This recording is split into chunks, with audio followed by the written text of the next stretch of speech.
Bismillahirrahmanirrahim. Assalamualaikum warahmatullahi wabarakatuh. Alhamdulillahi rabbil alamin. Wal aqibatu lil muttaqin. Wala udwana illa 'alal zalimin. Wa asyhadu an la ilaha illallah wahdahu la syarika lah. Wa asyhadu anna Muhammadan abduhu wa rasuluh sallallahu wasallam alaihi wa ala alihi wa sahbihi wa man ihtada bihadihi wa istanna bi sunnatihi ila yaumiddin, amma ba'd. Kaum muslimin rahimani wa rahimakumullah,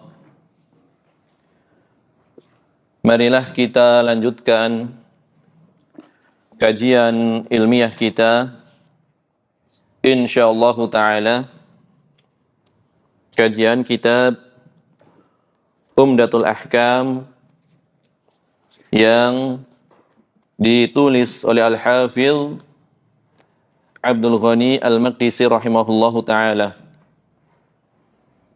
Telah kita selesaikan pembahasan yaitu di bagian awal muqaddimah kitab beliau. Muqaddimah yang berisi di dalamnya pembahasan tentang al-basmalah, kemudian tentang alhamdalah, kemudian tentang tasyahud, kemudian diakhiri dengan salawat dan salam. 4 perkara ini adalah di antara adab di dalam membuka pembicaraan, baik yang sifatnya lisan di dalam kajian misalkan, ataupun yang sifatnya tulisan, yaitu ketika mengawali sebuah kitab. Makanya hendaknya diperhatikan adab-adab ini, ya, berupa 4 perkara tadi. Itu adalah perkara yang sangat dianjurkan, tentunya berdasarkan dalil-dalil yang telah kita bahas pada pertemuan-pertemuan sebelumnya. Marilah kita lanjutkan ucapan dari Al-Hafidh Abdul Ghani Al-Maqdisi, yang beliau akan masuk kepada maksud beliau menulis kitab ini. Qala al-musannifu rahimahullahu ta'ala, penulis Al-Hafidh rahimahullah ta'ala kemudian mengatakan amma ba'du. Biasanya diterjemahkan adapun setelah itu. Amma ba'du, ini adalah sebuah kalimat atau ungkapan yang digunakan untuk menunjukkan perpindahan dari khutbah yang tadi berisi perkara-perkara yang telah kita sebutkan menuju kepada maksud. Didatangkan, ya, untuk masuk kepada maksud. Apa yang akan dibicarakan? Apa yang akan ditulis? Temanya apa? Dan ini adalah perkara yang sunnah, dicontohkan oleh Nabi sallallahu alaihi wasallam. Amma ba'du atau wa ba'du. Tetapi yang lebih tepat adalah amma ba'du. Ya, sebagaimana ucapan Nabi sallallahu alaihi wasallam ketika beliau berkhutbah. Di dalam sebuah riwayat, Nabi SAW mengatakan atau berkhutbah dengan membawakan khutbatul hajah. Innal hamdalillah atau alhamdulillah. Kemudian setelah itu beliau mengatakan amma ba'du. Di dalam riwayat yang lain, riwayat Imam Muslim dari sahabat yang mulia Jabir bin Abdullah radhiyallahu anhuma, beliau mengatakan kana an-nabiyyu sallallahu alaihi wasallam idza khataba ihmarat aynahu wa ala sautuhu washtadda ghadabuhu adalah Nabi SAW ketika beliau berkhutbah, maka memerah mata beliau. Wa'ala, dan meninggi. Sautuhu, suaranya meninggi. Ditinggikan ketika beliau berkhutbah. Washtadda ghadabuhu, menampakkan kemarahan. Jadi beliau bersemangat, menunjukkan semangatnya. Hatta ka'annahu mungdiru jaishin, seakan-akan beliau seperti panglima perang, gagah, ya, yang sedang memberikan peringatan kepada pasukannya, yaitu peringatan, berwaspadalah kalian, siap siagalah kalian di pagi maupun di sore hari terhadap musuh yang akan menyerang. Sabbahakum wa massakum, siap siagalah kalian di pagi hari dan di petang hari terhadap musuh. Kemudian Nabi mengatakan, sesungguhnya jarak diutusnya aku dengan terjadinya hari kiamat seperti ini. Nabi menunjukkan dua jarinya, mendekatkan dua jarinya, jari telunjuk dan jari tengah. Bisa seperti ini, direnggangkan dikit, atau ditempelkan, yang satu panjang, yang satu pendek, dekat seperti ini, atau seperti ini, ya, seperti ini keadaannya. Jadi dekat jarak antara beliau diutus menjadi Rasul dengan terjadinya hari kiamat. Tentu dekat dalam pandangan Allah Tabaraka wa Ta'ala. Ya. Kemudian setelah itu Nabi mengatakan, amma ba'du fa inna khairal hadithi kitabullah wa khairal huda huda Muhammadin sallallahu alaihi wasallam, dan seterusnya sampai akhir hadis. Makanya para ulama banyak yang mengumpulkan riwayat amma ba'du ini, diantaranya adalah Al-Hafidh Abdul Qadir Ar-Ruhawi, yang di dalam kitab Al-Arba'in beliau, sebagaimana dinukil oleh Al-Hafidh Ibnu Hajar Al-Asqalani di dalam Fathul Bari, diriwayatkan dari 32 orang sahabat. Diriwayatkan dari 32 orang sahabat. Nabi mengucapkan amma ba'du, yaitu ketika beliau membuka pembicaraannya setelah memuji Allah Subhanahu wa Ta'ala. Maka ini perkara yang dianjurkan. Adapun berkaitan dengan siapa yang pertama kali mengucapkan amma ba'du, ini terjadi silang pendapat di kalangan para ulama, ya. Maka pendapat yang paling banyak dipilih oleh para ulama, terutama para pensyarah kitab, baik kitab fikih maupun kitab syarah hadis, yang pertama kali mengucapkan adalah Nabi Daud alaihissalam, ya. Di dalam surat Shad ayat ke-20 Allah berfirman, wa syaddadna mulkahu wa atainahul hikmata wa faslal khitab, tentang karunia kepada Nabi Daud alaihissalam. Kami kuatkan kerajaannya, serta kami berikan ilmu pada Nabi Daud alaihissalam dan faslul khitab. Sebagian ulama menafsirkan yang dimaksud dengan faslul khitab, pembatas pembicaraan, maknanya adalah, atau maksudnya adalah ucapan amma ba'du. Ini adalah pendapat kebanyakan para ulama. Yang pertama kali mengucapkan adalah Nabi Daud alaihissalam. Ini sebagaimana diriwayatkan oleh Imam At-Tabarani, ya, di dalam kitab beliau, ya, salah satu mu'jam beliau. Imam At-Tabarani mempunyai 3 kitab mu'jam. Kemudian riwayat ini juga disebutkan oleh Imam Ibnu Abi Asim, ya, seorang ulama besar ya di dalam ilmu hadis dan akidah.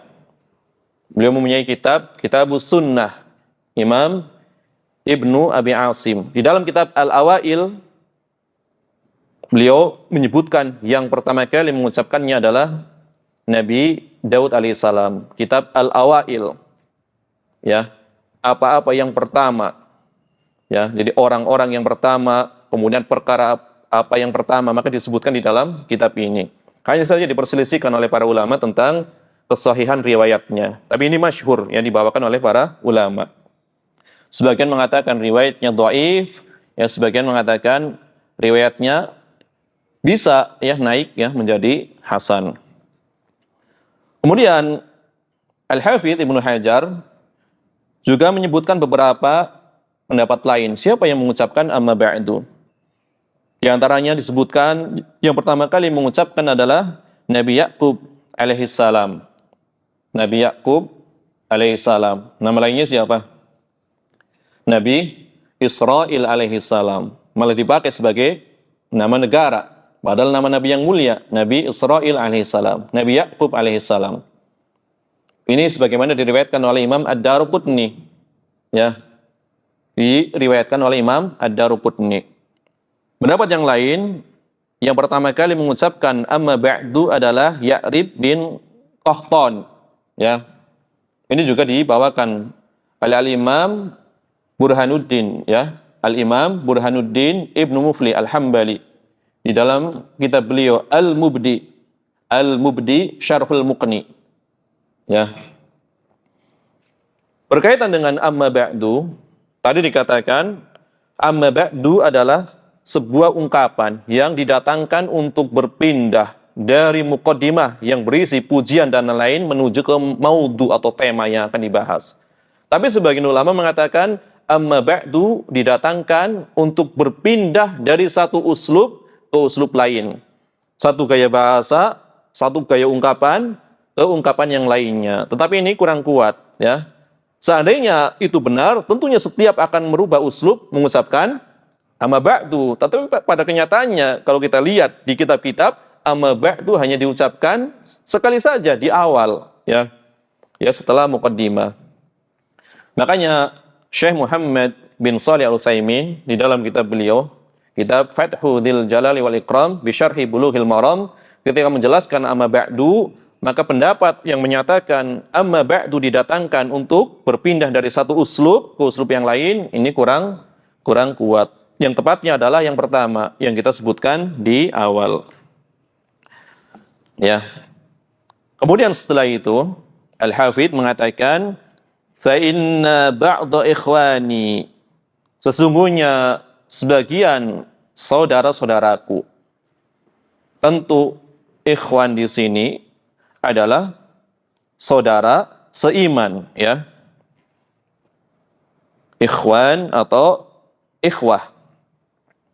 Ya, sebagaimana firman Allah Ta'ala, innamal mu'minuna ikhwah. Sesungguhnya orang-orang yang beriman itu saling bersaudara. Ya. Sesungguhnya sebagian saudara-saudaraku sa'alani, meminta kepadaku. Ya, meminta kepadaku. Ikhtisara jumlatin fi ahadithil ahkam. Sebagian saudara-saudaraku meminta kepadaku untuk membuat ringkasan, ya, sejumlah hadis-hadis yang berkaitan dengan hukum-hukum, ya. Jadi beliau menulis kitab ini bukan keinginan sendiri. Ternyata ada yang meminta, ya. Sebagian saudara-saudaraku meminta kepadaku untuk meringkaskan, ya, sejumlah hadis-hadis ahkam. Hadis-hadis yang berkaitan dengan hukum. Di sini ringkasan. Berarti bukan keseluruhan hadis, ya. Ikhtisar atau mukhtasar. Sebagian ulama mengatakan maqalla lafdhuhu wa kathura ma'nahu. Yang dimaksud dengan ringkasan adalah lafaznya sedikit, redaksinya sedikit, tapi kandungannya luas. Itu namanya ringkasan. Maka ada ringkasan fikih. Yang tadinya kalau dijabarkan dengan dalil-dalil bisa puluhan jilid. Ya, berarti kan luas. Maka diringkas menjadi kadang satu jilid. Ya. Dari puluhan jilid menjadi satu jilid. Berarti apa? Ungkapannya sedikit, tetapi kandungannya luas. Ini namanya ringkasan. Contohnya ringkasan kitab-kitab fikih. Ya, contohnya apa? Ringkasan. Ya, kitab ringkasan contohnya apa yang masyhur? Kayak misalkan kitab ya Mukhtasar Abi Syuja dalam fikih Syafi'i. Bukan ringkas. Hanya menyebutkan al-masail, permasalahan-permasalahan, tapi tidak membawakan dalilnya. Ya, ringkas. Atau yang kedua, setiap yang ungkapannya sedikit meskipun maknanya tidak luas, ya. Yang penting ya kata-katanya sedikit, itu disebut sebagai ringkasan meskipun maknanya tidak harus luas. Atau yang ketiga ya, setiap kitab ya yang berisi redaksi-redaksi saja tanpa menyebutkan dalilnya, meskipun ya terkadang jumlahnya berjilid ya. Contohnya kitab Al-Furu bisa 4 jilidan. Berarti kan bukan sedikit, tetapi tetap disebut sebagai mukhtasar. Karena meskipun 4 jilid, tetapi tidak membawakan dalil-dalil, tetap disebut sebagai ringkasan. Berarti mukhtasar itu bertingkat-tingkat. Ada kalanya sangat tipis, 1 jilid, cuma misalkan 100 halaman, ada kalanya berjilid-jilid. Ya. Contohnya misalkan kitab Zadul Mustaqni, fi Ikhtisaril Muqni, sangat tipis, tidak menyebutkan dalil. Tetapi ada kitab Al-Iqna li Talibil Intifa, ya, sama-sama ringkasan, ternyata 4 jilid tanpa dalil, disebut juga mukhtasar. Ya, di sini Al-Hafidz Abdul Ghani Al-Maqdisi diminta oleh sebagian saudara-saudaranya. Ini menunjukkan ya sikap atau sifat tawadhu. Barangkali yang meminta adalah murid-muridnya. Barangkali yang meminta adalah murid-muridnya meminta kepada gurunya, tapi beliau sebut saudara-saudaraku, ya. Tidak disebutkan murid-muridku meminta kepadaku. Ini berarti sifat tawadhu, ya. Rendah hati, tidak menganggap lebih tinggi, ya. Tidak menganggap lebih memiliki keutamaan dari orang lain. Muridnya dikatakan saudara-saudaraku, ya. Meminta kepadaku untuk meringkas ya sejumlah hadis-hadis ahkam. Berarti tidak seluruhnya ya. Hadis adalah jamak dari hadis. Apa itu yang dimaksud dengan hadis? Ya. Apa itu hadis? Kan ada kitab Mustalahul Hadis. Ya tentunya yang pernah belajar ya di pesantren ataupun lembaga atau di sekolah Islam tentu pernah ya membaca definisi apa itu hadis ya. Apa yang dimaksud dengan hadis? Kita sering mengatakan ini adalah hadis dari Nabi SAW, kan sering mengucapkan. Apa itu definisi hadis? Ya. Hadis apa maknanya? Ya. Para ulama ya mengatakan yang dimaksud dengan hadis adalah manusiba ila Rasulillahi sallallahu alaihi wasallam qaulan aw fi'lan aw taqriran. Apa-apa yang disandarkan kepada Nabi sallallahu alaihi wasallam berupa ucapan ataupun perbuatan atau persetujuan. Ini semuanya disebut sebagai hadis. Nabi mengatakan A ya tentang suatu permasalahan, maka ini adalah hadis. Nabi melakukan suatu perbuatan, mencontohkan sholat, maka itu disebut sebagai hadis. Ya, gerakannya seperti apa, cara bertakbirnya seperti apa, cara mengangkat tangannya seperti apa, di mana diletakkannya, disebutkan, dilihat, kemudian bagaimana cara rukunya. Berarti ini perbuatan Nabi SAW. Adapun berupa ucapan, misalkan Nabi mengatakan, "Shallu kama ra'aitumuni usolli." Salatlah kalian sebagaimana melihat aku salat. Takrir, persetujuan. Contohnya apa? Ya, Bilal setelah berwudu melakukan salat sunnah 2 rakaat. Nabi tidak menyuruh, ya. Tetapi Nabi hanya mengomentari, apa gerangan wahai Bilal yang menyebabkan aku mendengar suara sendalmu di surga. Ternyata Bilal melakukan 2 rakaat sholat. Tidaklah aku berwudu kecuali aku melakukan sholat 2 rakaat. Disetujui oleh Nabi sallallahu alaihi wasallam. Kemudian ketika Nabi sallallahu alaihi wasallam sholat, ya, Nabi mendengar seorang sahabat atau melihat ya seorang sahabat sholat membaca doa iftitah atau istiftah yang tidak diajarkan oleh Nabi sallallahu alaihi wasallam, tapi maknanya benar. Kemudian Nabi mengomentari dan membenarkannya. Berarti disetujui, ya. Adapun bentuk persetujuan itu macam-macam. Terkadang Nabi diam. Sahabat melakukan sesuatu, Nabi diam. Ini namanya takrir persetujuan. Atau sahabat mengucapkan sesuatu, Nabi tersenyum. Ini juga termasuk takrir persetujuan. Atau lebih tinggi lagi, ya, sahabat melakukan atau mengucapkan sesuatu, Nabi sampai tertawa. Ya, berarti ini juga persetujuan. Atau lebih tinggi lagi, sahabat melakukan sesuatu, mengucapkan sesuatu, Nabi mengomentari atau membenarkannya. Ya, contohnya apa? Nabi mengomentari dan membenarkannya. Banyak contohnya. Di antaranya adalah sahabat yang mulia Abu Sa'id Al-Khudri. Ketika itu meruqyah dengan menggunakan surat Al-Fatihah. Tetapi beliau, ya, ketika itu belum mengabarkan kepada Rasulullah SAW tentang yang dilakukannya. Kemudian beliau mendapatkan hadiah tersebut berupa kambing dibawa kepada Rasulullah SAW. Kemudian beliau menyebutkan apa yang dilakukannya, yaitu meruqyah salah seorang kepala suku yang tersengat binatang berbisa. Maka Nabi tersenyum sambil mengatakan, apakah engkau tidak tahu itu adalah ruqyah? Ya, itu adalah ruqyah. Jadi dikomentari langsung, dibenarkan. Maka kata Nabi SAW, mana kambingnya? Aku juga ingin mendapatkan bagiannya. Ya, ini semuanya masuk dalam apa tadi? Hadis. Ya, itu semuanya masuk dalam hadis. Apa-apa yang disandarkan kepada Rasulullah SAW berupa ucapan, kemudian perbuatan ataupun persetujuan. Ya, persetujuan juga bertingkat-tingkat. Ada kalanya diam, ada kalanya perbuatan yang lainnya.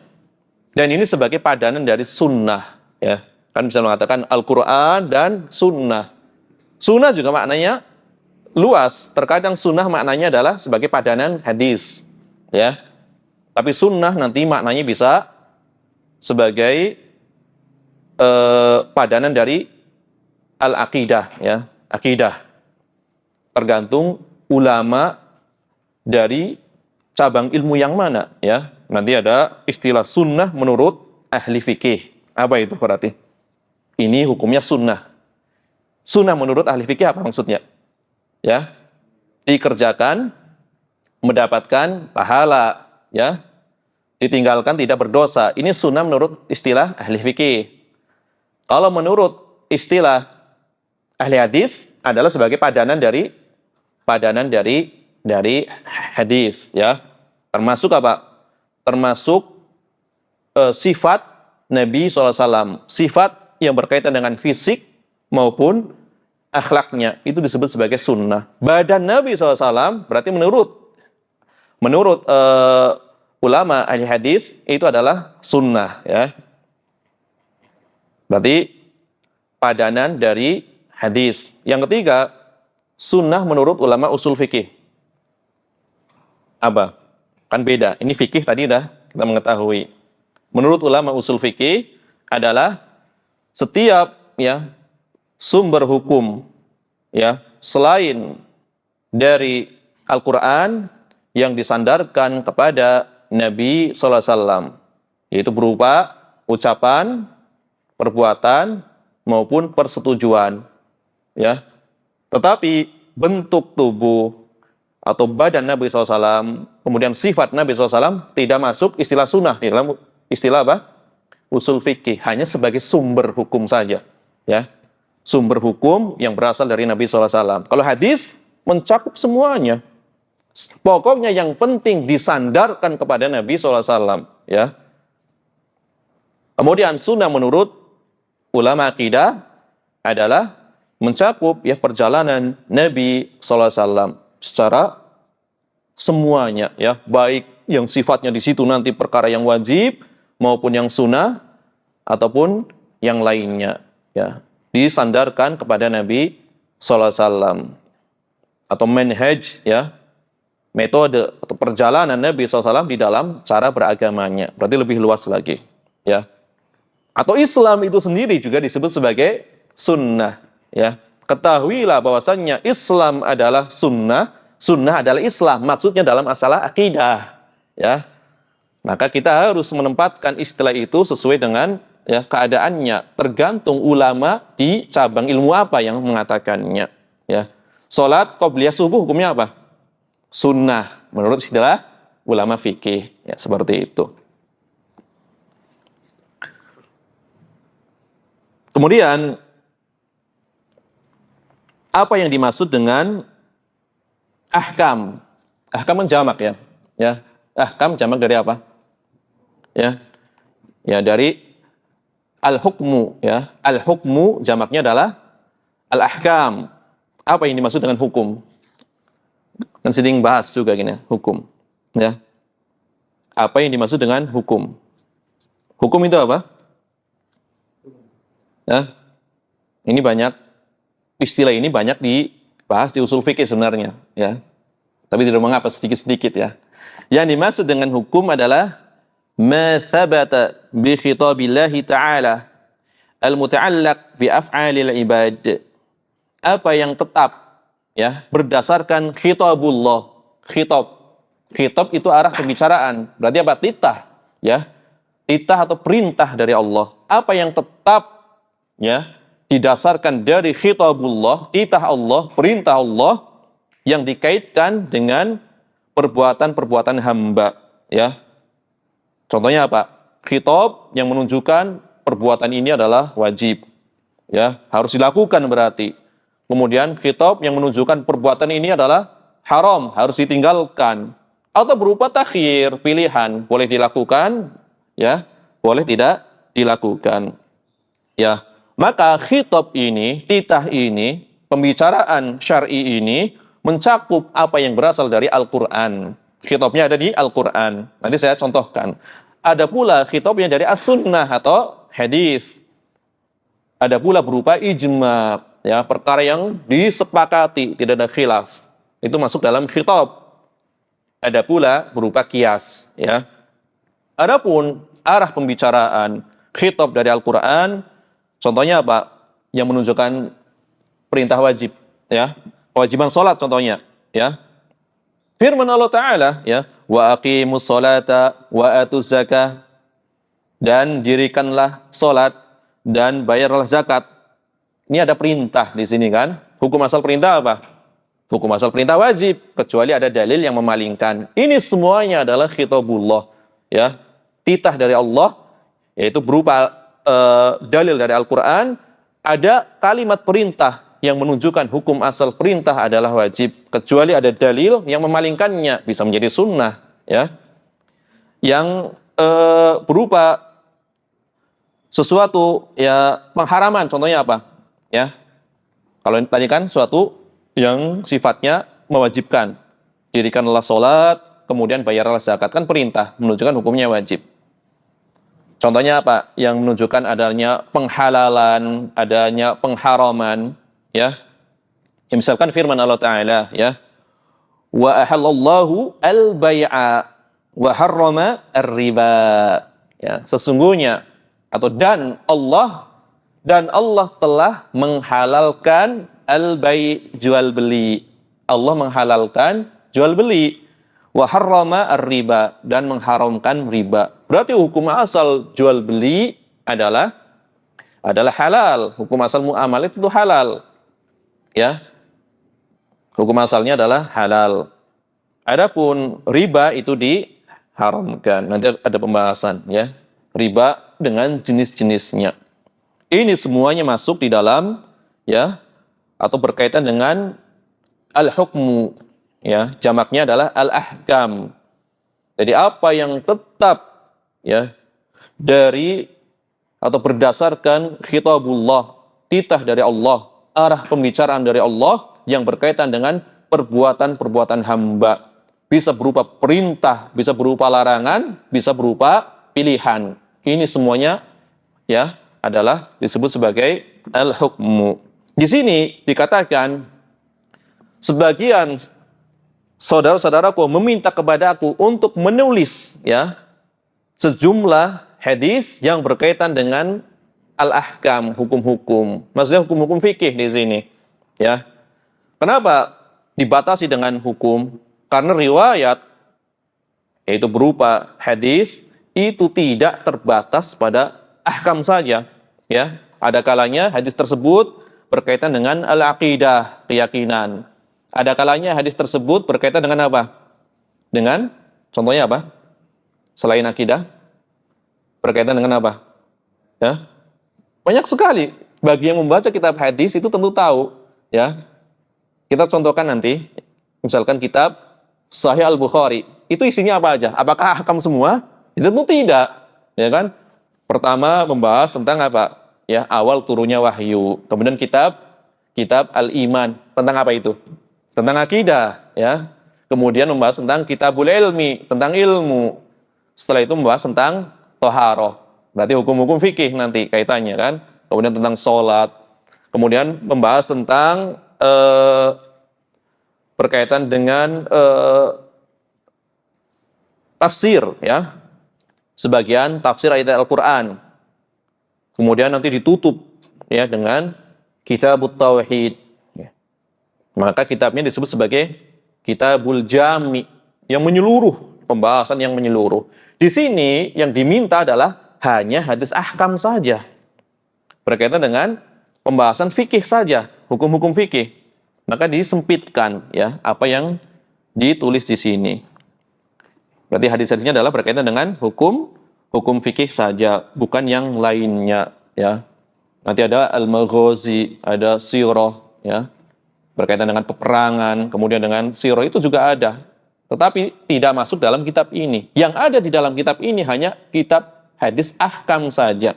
Berkaitan dengan toharoh, sholat, zakat, dan seterusnya. Yang berkaitan dengan fikih.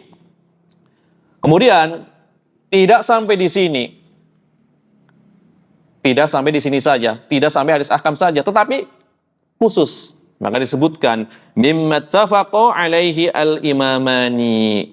Ya. Hadisnya adalah hadis yang disepakati oleh dua orang imam. Jadi disyaratkan. Bukan sekedar hadis ahkam. Karena hadis ahkam begitu banyak tersebar di dalam kitab-kitab hadis. Di dalam kitab Sunan Abu Daud, hadis ahkam. Di dalam kitab Sunan Tirmidzi, hadis ahkam. Di dalam Sunan Nasa'i, hadis ahkam. Di dalam Sunan Ibnu Majah, hadis ahkam. Yang di sini yang diminta adalah hadis ahkam, tetapi yang disepakati oleh dua orang imam. Ya. Siapa dua orang imam tersebut? Yaitu Abu Abdillah Muhammad Ibnu Ismail Ibnu Ibrahim Al-Bukhari. Pertama Imam Al-Bukhari. Wa Abul Husain Muslim Ibnu Al-Hajjaj Al-Qushairi An-Naisaburi. Yang kedua Imam Muslim. Jadi yang diminta adalah hadis-hadis ahkam yang telah disepakati ya kesahihannya oleh dua orang imam. Ahli hadis besar, Imam Al-Bukhari dan Muslim. Ya. Karena ada kalanya hadis ini diriwayatkan secara menyendiri oleh Bukhari. Ada kalanya diriwayatkan secara menyendiri oleh Imam Muslim. Yang dimaui di sini yang diriwayatkan langsung oleh dua orang imam ini bersamaan, ya. Atau yang diistilahkan dengan muttafaqun alaih, ya. Hadis muttafaqun alaih. Apa itu hadis muttafaqun alaih? Kan kita sering mendengar di Riyadhus Shalihin, ya. Setelah membawakan hadis, Imam Nawawi mengatakan muttafaqun alaih. Di kitab Bulughul Maram, Al-Hafidz Ibnu Hajar setelah membawakan hadis di ujungnya muttafaqun alaih. Muttafaqun alaih ini khilaf di kalangan para ulama.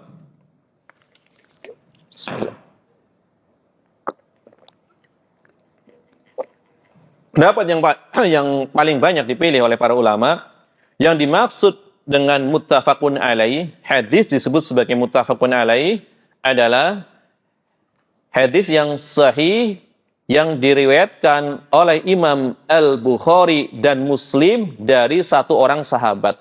Sahabatnya harus satu. Kalau sahabatnya tidak satu, meskipun diriwayatkan oleh Bukhari dan Muslim, apalagi diriwayatkan hanya dari salah satunya, maka tidak disebut sebagai muttafaqun alaih. Contohnya apa? Hadis pertama yang akan kita baca itu muttafaqun alaih, ya, atau seluruh hadis yang ada di Umdatul Ahkam, kebanyakannya. Nanti ada beberapa yang bukan muttafaqun alaih, ada beberapa, ya. Walaupun tadi syaratnya apa di sini? Ya.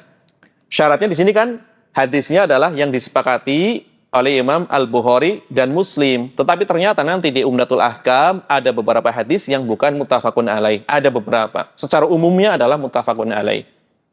Ya.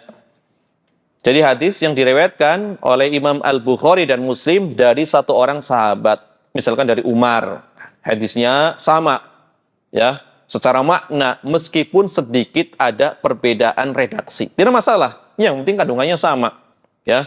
Misalkan dalam satu redaksi dikatakan yatazawwajuha, ya. Dalam satu redaksi dikatakan yankihuha. Kan maknanya sama walaupun lafaznya berbeda. Itu tetap disebut sebagai muttafaqun alaih karena bersumber dari satu orang sahabat. Ini yang dipilih oleh jumhur ulama, mayoritas ulama. Sebagian ulama mengatakan yang dimaksud dengan muttafaqun alaih adalah sebuah hadis yang diriwayatkan oleh 3 imam. Ya, pertama adalah Imam Ahmad bin Hanbal. Yang kedua adalah Imam Al-Bukhari. Yang ketiga adalah Imam Muslim. Dan ini disebutkan oleh Imam Abul Barakat, ya, Majduddin Abdussalam bin Taimiyah Al-Jad, kakek dari Syekhul Islam Ibnu Taimiyah.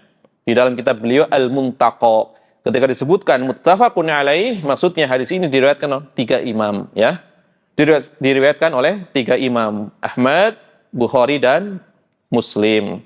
Tetapi yang masyhur jumhur ulama, ya, menggunakan istilah muttafaqun alaih adalah untuk hadis-hadis yang sahih diriwayatkan oleh Imam Al-Bukhari dan Muslim dari satu orang sahabat, ya. Ini adalah yang diminta. Hadisnya adalah muttafaqun alaih. Yang pertama, ya, berkaitan dengan hadisnya adalah ringkasan, mukhtasar, beliau telah penuhi. Al-Hafidh Abdul Ghani Al-Maqdisi telah penuhi. Memang ringkas, ya, hanya hadis pokok saja. Maka jumlahnya juga sedikit, tidak sampai 500. Berarti telah memenuhi permintaan yang pertama. Hadisnya berupa apa? Hadis yang mukhtasar, hanya ringkasan, hadis pokok. Yang kedua, muttafaqun alaih, sebagian besarnya beliau penuhi. Ya, sebagian besarnya beliau penuhi. Memang rata-rata memang betul muttafaqun alaih. Tapi dalam sebagian kecil riwayat, terkadang beliau hanya membawakan riwayat Bukhari saja. Yang kedua, beliau hanya membawakan riwayat Muslim saja dalam beberapa hadis. Karena untuk menyesuaikan dengan bab, ya, dalam rangka menyesuaikan dengan bab, maka tidak bisa dipenuhi, ya, seluruhnya muttafaqun alaih. Tetapi kebanyakannya memang muttafaqun alaih. Maka setelah, ya, mendapatkan permintaan dari murid-muridnya, beliau mengatakan fa'ajabtuhu ila su'alihi, maka aku penuhi, ya, permintaannya. Roja al manfaati bihi, dalam rangka mendapatkan manfaat dari apa yang aku tulis tersebut, dari permintaannya yang aku tulis tersebut, aku penuhi dalam rangka aku mendapatkan manfaat dari yang aku tulis tersebut, ya. Berarti di sini, ya, telah disempitkan, ya. Riwayat yang diinginkan adalah dari Imam Al-Bukhari dan Muslim. Adapun Imam Al-Bukhari, ma'ruf, ya, kitab beliau adalah sahih kitab, ya, setelah Kitabullah Al-Quran. Ya, ini pendapat jumhur ulama. Mayoritas ulama mengatakan kitab yang paling sahih setelah Al-Quran adalah Sahih Al-Bukhari. Berarti ada pendapat lain, ada, ya. Ulama-ulama Al-Maghrib, Maroko, atau ulama-ulama Andalus yang bermadhab Malik lebih mendahulukan Sahih Muslim. Tapi jumhur ulama lebih mendahulukan Sahih Al-Bukhari. Karena syarat beliau yang sangat ketat, ya. Syaratnya sangat ketat antara satu rawi dengan rawi yang lainnya harus dipastikan ada pertemuan, ya. Kalau tidak dipastikan adanya pertemuan, tidak akan masuk di dalam kitab Sahih Al-Bukhari yang bersanad, yang musnad. Karena di dalam Sahih Bukhari ada beberapa riwayat yang dimaksud dengan Al-Jami'us Sahih adalah yang bersanad, yang ada sanadnya, haddatsana fulan. Adapun riwayat yang sahih tetapi tidak ada sanadnya, itu dimasukkan di dalam Sahih Al-Bukhari sebagai tambahan saja. Misalkan diletakkan di dalam judul bab atau disebutkan sebagai syawahid, penguat riwayat-riwayat yang ada sanadnya secara lengkap. Maka begitu banyak riwayat-riwayat tambahan, ya, disebut sebagai riwayat yang mu'allaq, yang ada keterputusan sanad, tapi itu tidak masuk dalam Sahih Al-Bukhari, dalam arti bukan sebagai hadis utama, ya, hadis mu'allaq yang ada keterputusan sanad, ya. Adapun Muslim sedikit sekali hadis mu'allaqnya, ya. Tetapi syaratnya lebih ringan. Imam Muslim tidak mensyaratkan dipastikan pernah bertemu antara satu rawi dengan rawi yang lainnya, tetapi cukup sezaman. Kalau diketahui si fulan sezaman dengan si fulan, maka memungkinkan untuk adanya pertemuan, maka sudah cukup, ya. Maka lebih apa? Lebih ringan syaratnya. Dari sinilah, ya, Imam Al-Bukhari menurut jumhur ulama hadisnya lebih sahih, ya. Tetapi mereka juga membandingkan, kalau dari sisi kesahihan Bukhari memiliki keutamaan, tapi dari sisi tertib Muslim lebih tertib, ya. Muslim lebih tertib, sangat tertib, ya, kitab Sahih Muslim. Seluruh riwayat, ya, di dalam satu pembahasan apabila saling berkaitan diturunkan di satu tempat, ya, diturunkan di satu tempat. Jadi kita ingin mengetahui berbagai variasi riwayat itu mudah karena langsung diturunkan. Kitabul Iman berkaitan dengan iman langsung di bawahnya, ya. Berbeda dengan Sahih Al-Bukhari, ya, innamal a'malu binniyat itu diletakkan, ya, di berbagai bab, bukan hanya di satu bab, ya. Kemudian hadis tersebar, ya, tidak dikumpulkan di satu tempat. Terkadang bagian depannya yang diambil, terkadang bagian tengahnya yang diambil, terkadang bagian ujungnya yang diambil, diletakkan di masing-masing bab. Ya, berarti dari sisi tertibnya Muslim lebih tertib. Hanya saja Imam Muslim tidak membawakan bab. Gak ada babnya Muslim. Kalau antum baca sekarang ada babnya, itu bukan Imam Muslim yang nulis, tetapi ulama setelahnya yang menulis. Jadi Imam Muslim hanya membawakan Kitabul Iman, seluruh hadisnya, ya. Kitabut Thaharah, seluruh hadisnya. Nggak ada bab-babnya. Bab datangnya belakangan, ya. Bab sekarang dicetak ada babnya tentunya. Antum beli Sahih Muslim ada babnya. Itu bukan Imam Muslim yang menulis babnya, ulama setelahnya. Di antara yang paling bagus di dalam meletakkan bab adalah Al-Imam An-Nawawi rahimahullah taala, ya. Al-Imam An-Nawawi. Maka biasanya di dalam cetakan dikatakan, ya, rawahu Muslim, kemudian bab ini. Kemudian dikatakan di ujungnya keterangan bisyarhin Nawawi, dengan syarahnya Nawawi. Karena Al-Imam An-Nawawi mensyarah Sahih Muslim, syarah yang sedang tapi bagus, ya. Beliau khawatir kalau syarahnya kepanjangan nggak dibaca. Di mukadimahnya beliau mengatakan, aku mampu membentangkan syarah Muslim ini lebih dari 100 jilid tanpa pengulangan. Lebih dari berapa? 100 jilid tanpa pengulangan. Cuma saya khawatir nggak dibaca nanti, ya, karena lemahnya, ya, keadaan para penuntut ilmu ketika itu. Maka saya syarah dengan syarah yang ringkas. Imam An-Nawawi tidak punya Sahih Muslim, tetapi bisa mensyarah Sahih Muslim. Hanya pinjam saja beliau awalnya, kemudian beliau hafal riwayatnya, ya. Jadi semangat untuk, ya, mengajarkan agama Allah meskipun tidak punya kitabnya. Makanya antum yang tidak punya kitab, nggak usah khawatir, bisa aja pinjam ke maktabah, ya, dipelajari, dibaca. Apalagi sekarang banyak aplikasi PDF dan seterusnya. Ini keadaan Imam An-Nawawi tidak punya Sahih Muslim, ya, mensyarah Sahih Muslim dengan hafalannya yang luar biasa, tapi berkah kitabnya, sehingga tidaklah disebutkan pensyarah Muslim kecuali disebut di situ nama Al-Imam An-Nawawi rahimahullah ta'ala. Keikhlasan yang luar biasa Al-Imam An-Nawawi, ya, yang beliau, ya, semasa hidupnya belum sempat menikah, Al-Imam An-Nawawi belum sempat menikah, sibuk dengan ilmu. Ya, wafat dalam usia yang masih muda, 44 tahun kurang lebih. Ya, Al-Imam An-Nawawi, seorang yang paling mengerti madhab Syafi'i, muharrir, penyeleksi madhab Syafi'i. Ya, era pertengahan. Ya, era pertengahan. Berarti dua kitab ini telah diakui oleh para ulama sebagai kitab yang paling sahih setelah Al-Quran, setelah kitab Al-Quranil Karim. Ya. Adapun Imam Al-Bukhari, beliau wafat tahun berapa?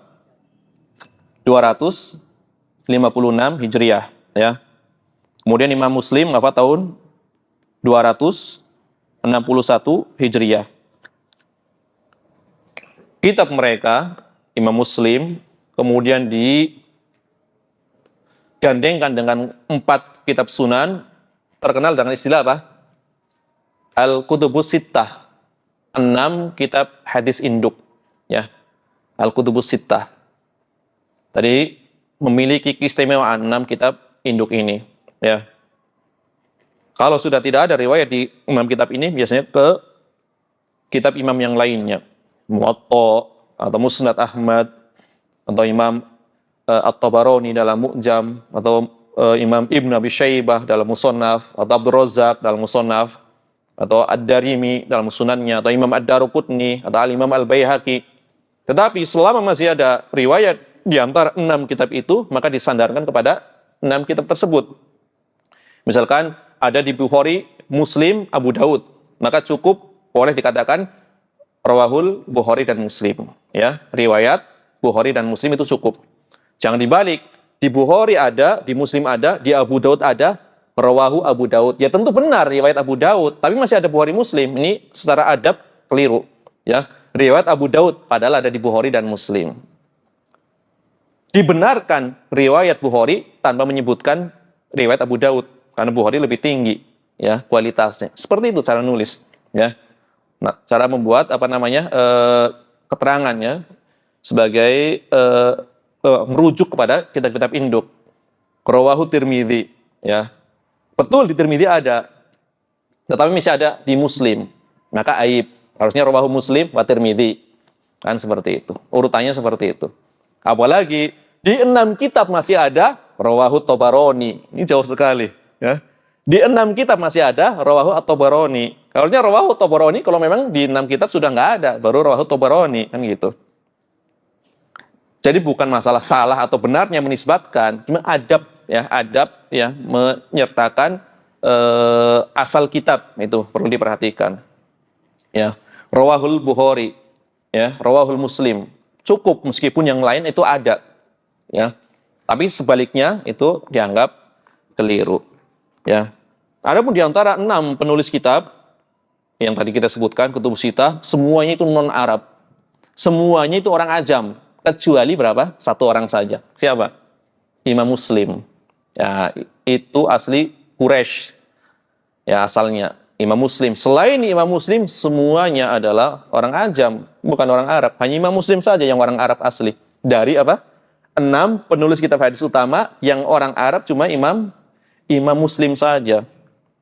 Jadi ketika Allah ingin meninggikan suatu kaum, Allah tidak memandang dia orang Arab, dia orang ajam, tetapi ilmu yang menjadikan umat itu atau seseorang itu ditinggikan dengan ilmu, bukan didasarkan pada sekedar nasabnya saja yang mulia, tapi ilmulah yang mengangkat seseorang. Ini adalah sebagai karunia dari Allah Subhanahu wa taala. Wa sallallahu wasallam ala nabiyina Muhammad wa ala alihi wa sahbihi ajmain. Ya, barangkali ini yang bisa disampaikan pada kesempatan malam ini. Mudah-mudahan Allah Subhanahu wa taala memberikan taufiknya kepada kita semua. Subhanakallahumma bihamdika asyhadu an la ilaha illa anta astaghfiruka wa atubu ilaik. Wa sallallahu wasallam ala nabiyyina Muhammad wa ala alihi wa sahbihi ajmain. Wa akhiru da'wana anil hamdulillahi rabbil alamin. Wassalamualaikum warahmatullahi wabarakatuh.